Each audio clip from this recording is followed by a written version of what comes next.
सकते श्री महंत रविंद्र पुरी जी महाराज पिछले कुछ दिनों से तो सुर्खियों में हैं।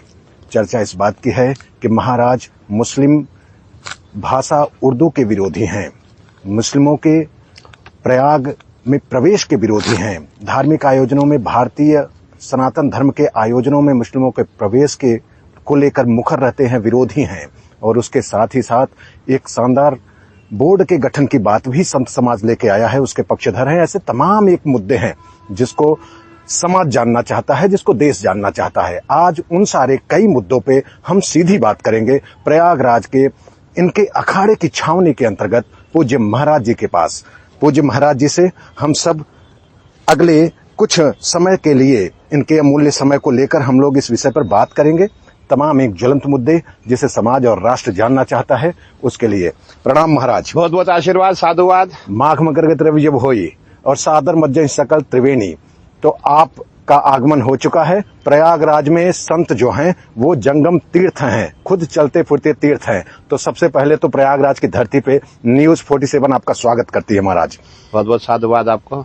महाराज, अभी पिछले कुछ दिनों से बड़ी एक चर्चा बनी हुई है और आप जब कभी कोई विषय रखते हैं तो वो पूरे देश को जरूरी हो जाता है सुनना समझना, क्योंकि आप सनातन संस्कृति के, सनातन धर्म के एक बहुत बड़े हिस्सा हैं, बहुत बड़े अंग हैं।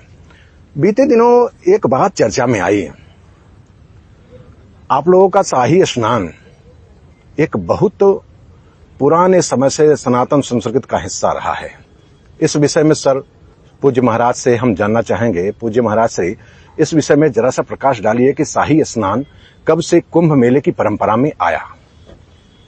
देखिए, अगर आप सच पूछें, सर्वप्रथम संत झूठ नहीं बोलते हैं।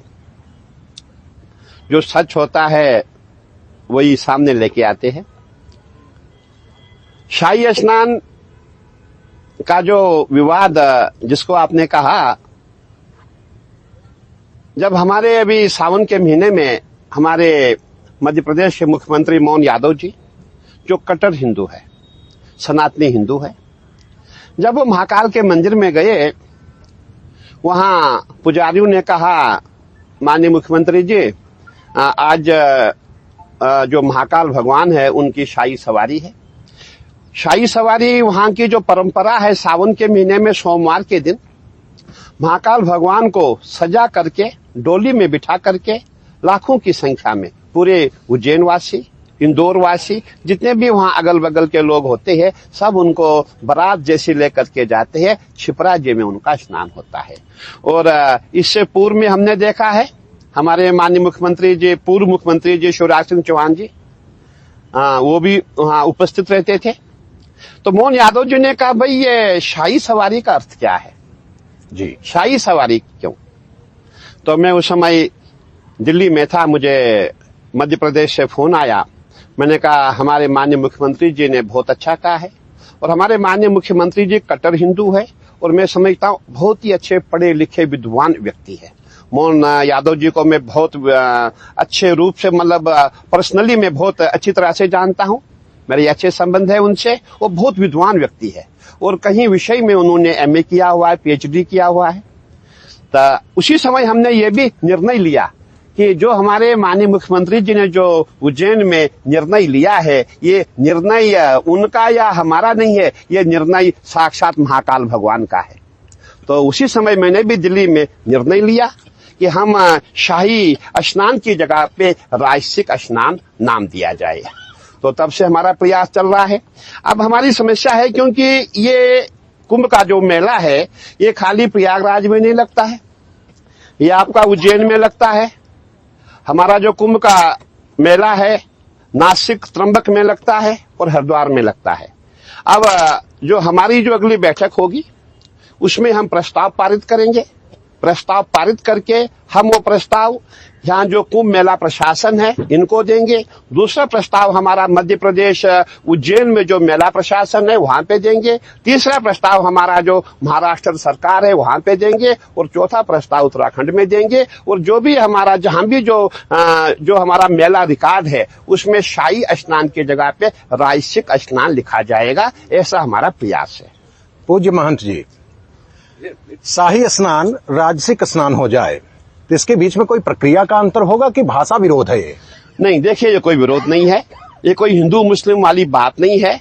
हमने कई बार ऐसा कहा है, जितने भी हम सनातनी, जितने हम हिंदू हैं, हमको भी उर्दू पढ़ना चाहिए। देखिए, उर्दू और हिंदी क्या है, ये आपस में बहनें हैं।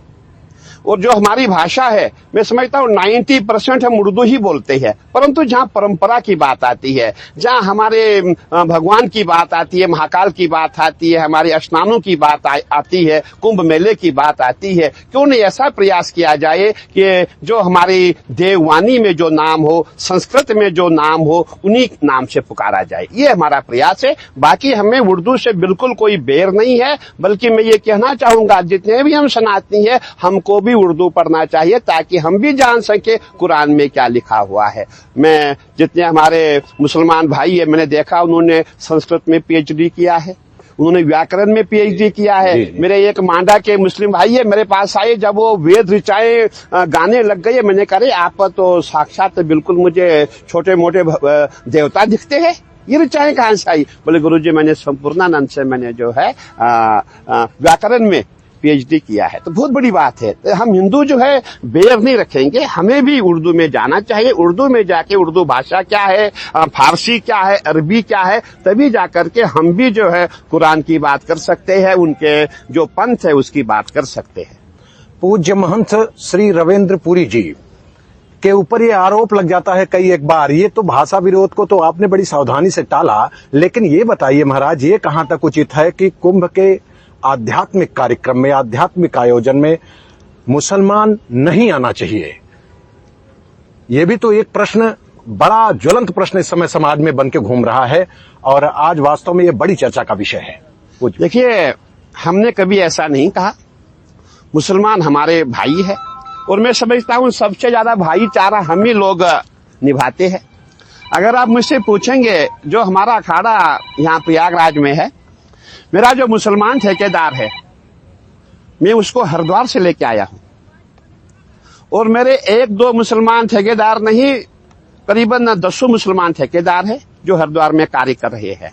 आपको यकीन नहीं होगा, मेरे यहाँ एक मुसलमान ठेकेदार है जो 7 साल से कंटिन्यू मेरे यहाँ काम कर रहा है। हमारे यहाँ